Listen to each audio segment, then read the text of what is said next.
into the cafeteria. So, of course, we were dressed as police too. And we actually kind of like took off our badges, took off our hats as we walked in, so we wouldn't have any problems getting into the building. And Santa even took off his outfit too, and we put it on in the bathroom, so that's how we got in the building. But once we got in the building, and I saw the police like swarming in, I got behind the police and I said, "Santa Claus, you're under arrest!" And it looked as if all of the police officers that were coming to get him were really with the action, really with the protest. And they're like, "What? Yeah, Santa Claus is under arrest," and they're arresting him. And I'm like screaming at Santa Claus and, giving him a really hard time about violating the no-fly zone. And then the police are like, "Who is this guy?" So then they arrest us as well. So they take us into questioning, and I just want you to know, a lot of times with a creative protest, you don't get arrested.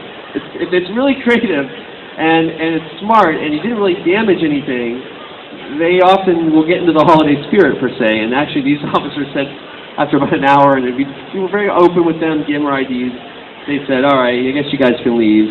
But we could have gotten a trespass charge. You can't protest inside the Capitol building. But when someone does, it's noticed. That's the whole point. You have to sometimes break the rules to get what you want. And the Founding Fathers, George Washington, he broke the rules.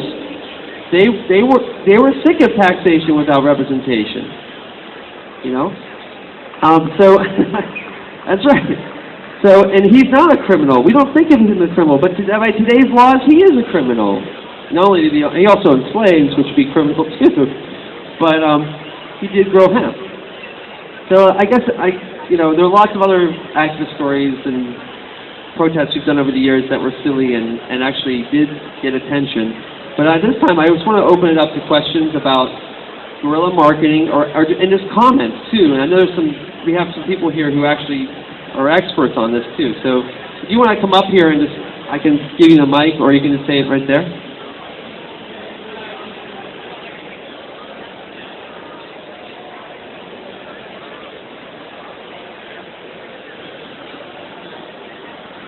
First of all, thank you so much for all that you're doing.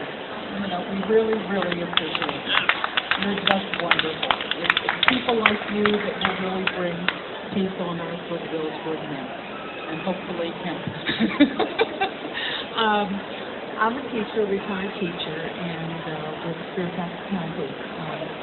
And I'm wondering, since we have so much problems today with the adults and convincing the adults, is it possible that you could also go into the school system, and to many, many school systems with the seniors who are getting ready to graduate and become, close to voting age, which is your source and your base to be able to get things pushed through Congress, and do presentations, and you bring it under science, the science department. Is that a possibility, and have you thought about doing that, going to the colleges also? Yes, Vote Hemp is one of our main missions is education on the issue, and we have never turned down a university or high school. I mean, we've been to both, who has asked us to come and send someone who can talk about hemp.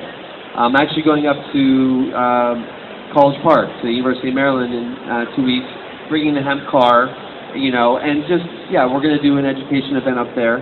And that's where we can get also people who have time, who can go to Capitol Hill on their day off when they don't have school, because a lot of students have one day off in the middle of the week where they can actually come down to Capitol Hill and do stuff.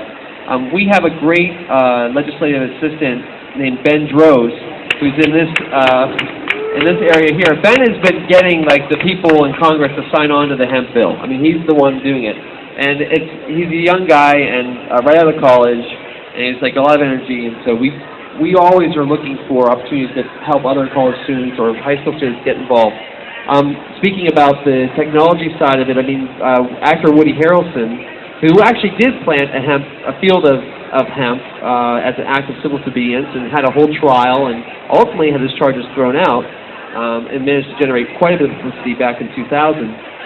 He has also generated publicity when he visits high schools and gives talks, because people often think it's controversial. They're confusing his hemp activism with cannabis, medical cannabis or marijuana activism. And